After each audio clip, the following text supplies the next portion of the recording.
Lyon demain, Des livres en bonne voie. Présenté par Lydia Mirjanian. Nous savons tous que nous allons mourir un jour et toute notre vie consiste à bâtir un autre monde que celui qui nous apparaît.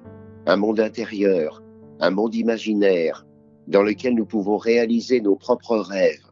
Grâce aux auteurs, nous avons dans ce monde non seulement notre terre, c'est-à-dire notre âme, non seulement la mer, c'est-à-dire des émotions qui bouleversent cette âme, mais en plus un ciel. Et la différence entre un auteur et un autre, c'est justement qu'il y a dans ce ciel soit quelque chose comme le jour qui illumine notre âme, qui l'amène à concevoir le bien, ou alors au contraire, pour certains auteurs, la nuit. Avec ses étoiles, certainement, c'est-à-dire les héros qui, à l'intérieur de leurs livres, réagissent contre l'injustice, contre le mal. Et ces écrivains de nuit m'apparaissent les plus grands.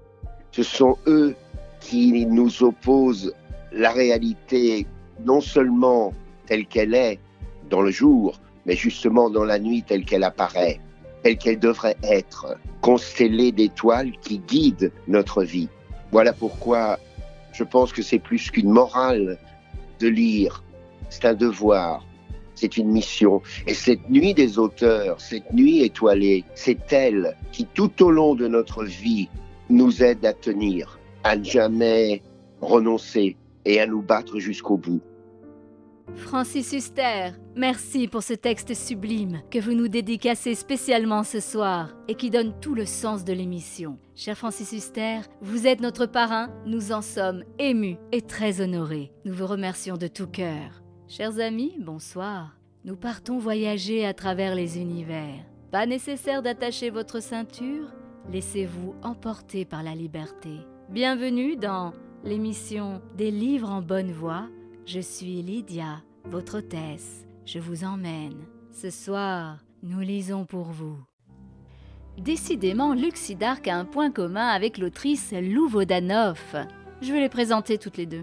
Lou Wodanov, vous l'avez déjà rencontré dans la précédente émission avec son roman L'Hirondelle de la Dombes aux éditions Saint-Honoré. Lou Wodanov est originaire du berceau de la Dombes. Elle a un parcours extraordinaire. Diplômée du Centre d'études supérieures en banque, elle travaille dans la finance. Puis sa carrière est mise entre parenthèses pour se vouer à la danse à Lyon, sous la direction de danseurs professionnels connus. Puis elle retourne à la finance. Finance et danse, le point commun, il faut savoir compter. Aujourd'hui, elle préfère se consacrer à ses passions, l'écriture, la lecture et la peinture. Elle s'inspire de Chagall ou Van Gogh. Elle a créé 80 toiles en 2 ans. Elle dispense également des cours privés à des collégiens en sport-études. Elle nous revient aujourd'hui avec son roman L'enfant en héritage aux éditions Saint-Honoré. C'est un roman en 2 parties, une saga familiale sur plusieurs générations. Charlène, créatrice de mode, est endeuillée par la mort tragique de sa fille Léa, son enfant en héritage. Elle découvre alors son carnet secret qui lui révèle sa conversion à l'islam. Elle décide de partir en Tunisie en compagnie de son ami, le président. L'aventure tunisienne commence. C'est une histoire qui allie le plaisir de la lecture à une dimension réflexible, pas de trahison. Seulement parfois des actes manqués avec des conséquences douloureuses, mais la vie triomphe. Et voici un retour lecture de Sonia, bêta-lectrice et chroniqueuse. Bonjour, une vie qui bascule, une disparition qui inquiète, une histoire à reconstruire. Voici mes quelques mots pour le livre L'enfant en héritage de Lou Wodanov. C'était Sonia, bêta-lectrice et chroniqueuse. À très bientôt. Merci Sonia. D'ailleurs, je vous invite à aller voir les chroniques de Sonia. Et parmi les retours lecteurs, une intrigue complexe, mais qui se laisse porter jusqu'à la fin du roman. Et une relation épistolaire intense fait découvrir la Tunisie au lecteur. Lou Wodanov a écrit pour que ce chant détourne l'errance de sa vie. Les personnages trouvent leur place et pensent leurs mots. En voici un extrait. Les jours se succédant, les pages de la vie se tournent sur d'autres visages. Charlène recommence à aimer la vie, regarde un autre homme. Leur destin va se lier. Très vite, il devient un ami irremplaçable, quelqu'un sur qui elle peut s'appuyer, compter, une épaule sur laquelle il lui arrive de se reposer. Elle lui est fidèle, comme 2 amants peuvent l'être. Sont-ils amants ? Le hasard a initié la rencontre de Charlène et du président. Charlène sait, avant la passion, il y a le désir. C'est le désir qui conduit à la passion. De toutes les passions vécues, je vous révèle la plus chère à mon cœur, la plus entière, une passion dont je n'attends rien en retour. M'appartient-elle vraiment ou ne suis-je que la lectrice d'une fiction, simplement un témoin passif? Je vous convie à une promenade dans le sillon d'un printemps que je voudrais éternel. Cette histoire est la mienne, je veux que quiconque la lise y soit attentif. Souvent, en l'imaginant, c'est comme si je foulais le sable humide et chaud d'une plage andalouse. Parfois, une vague perdue bute contre mon âme esselée avec précaution. J'imagine la mer s'étendre loin, très loin. L'horizon est fragile, on le suppose, on le devine. L'eau est le miroir du ciel, ce ciel où le soleil s'étire passivement, ses rayons semblent entamer une danse et vouloir réchauffer cette âme fragile, il grise les vagues qui l'invitent à les rejoindre. Dans les fonds marins, les poissons vivent, ils sont libres, tandis que mon cœur est prisonnier, prisonnier d'un amour interdit. Je me confie, quelques syllabes sautillent, dansent sur des notes ductiles. La solitude érode mes sentiments. Le rêve qui devient pour un temps seulement, une douce réalité, chasse l'aigreur chagrine qui m'enveloppe. Je souris, tout en me regardant dans un miroir et lui parle en secret. Je lui dis que je l'aime, d'un amour aussi puissant que les vagues gonflées qui se brisent sur la plage, dans leur élan rythmé, un fracas répété. Je souris à cet amant qui est l'absent. J'invite l'orgueil à se renouveler dans mon cœur. Une vague déferlante pourrait m'emporter au large et je pourrais disparaître. Je tente de deviner la profondeur de l'océan qui berce mes rêves. Je voudrais lui arracher ses trésors enfouis pour calmer ma passion, la rendre supportable. J'aimerais survoler l'océan pour me perdre dans l'immensité des cieux ou voguer sur un bateau, prendre le large sans craindre les pirates.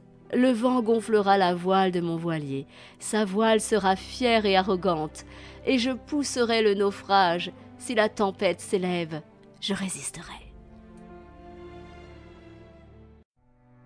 Marie Vaudan a déjà publié 3 premiers romans sous son nom de plume, Lou Wodanov, L'Hirondelle de la Dombe, L'Enfant en héritage et Passage par une vie.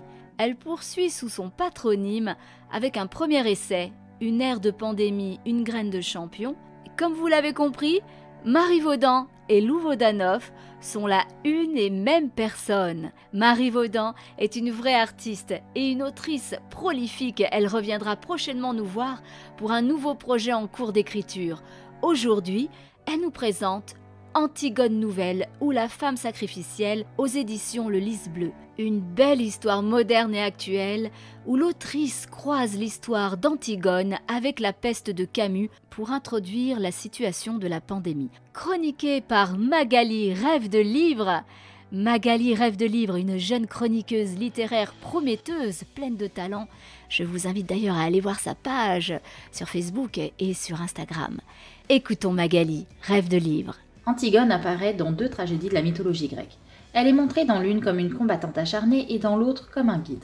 L'auteur n'aurait pas pu trouver meilleur personnage pour dépeindre la situation actuelle. Une crise sanitaire décrite comme une tragédie grecque, est-on seulement si loin de la réalité? Pas sûr.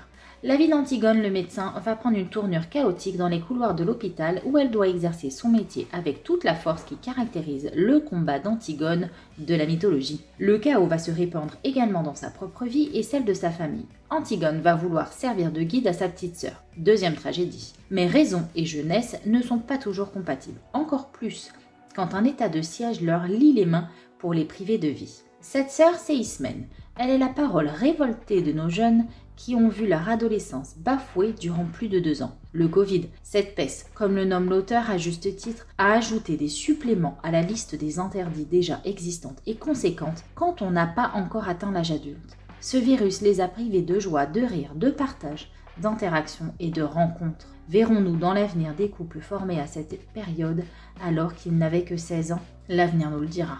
L'auteur utilise des mots justes et en même temps très forts pour peindre le tableau de ces générations qui vivent dans le sacrifice depuis 2 ans. Pour qui?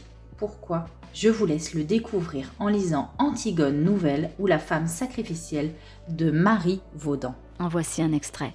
Antigone suit l'agent, entre dans le commissariat et ramène Ismène, après avoir signé une décharge. Sur le chemin du retour, les deux sœurs ne disent mot.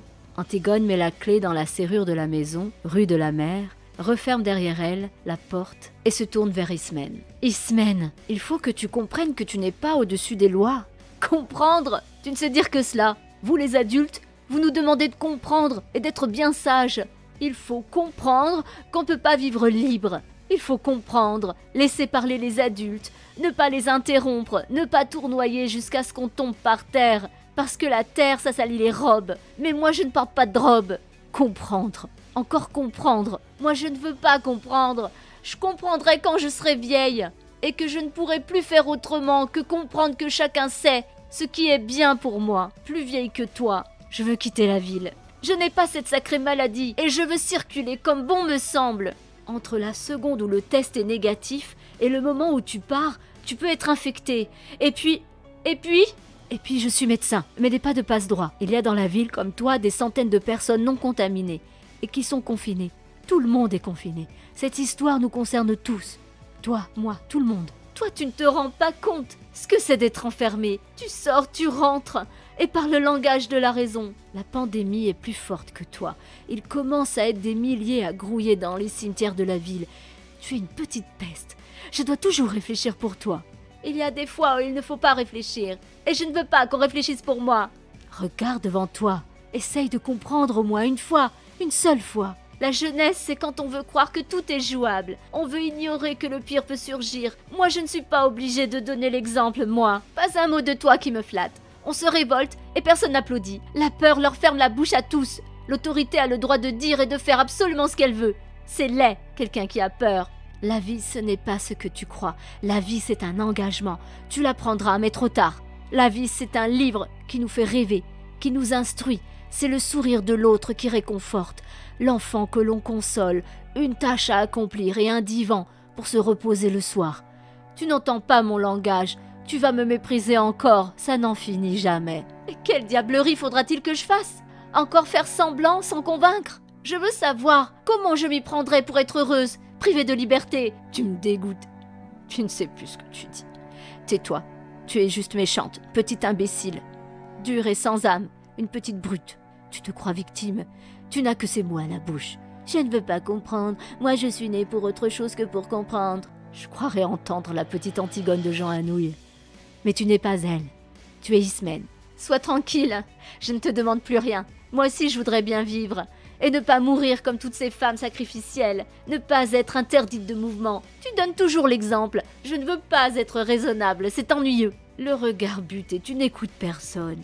Être adulte, c'est être responsable. Ta désobéissance est juste capricieuse.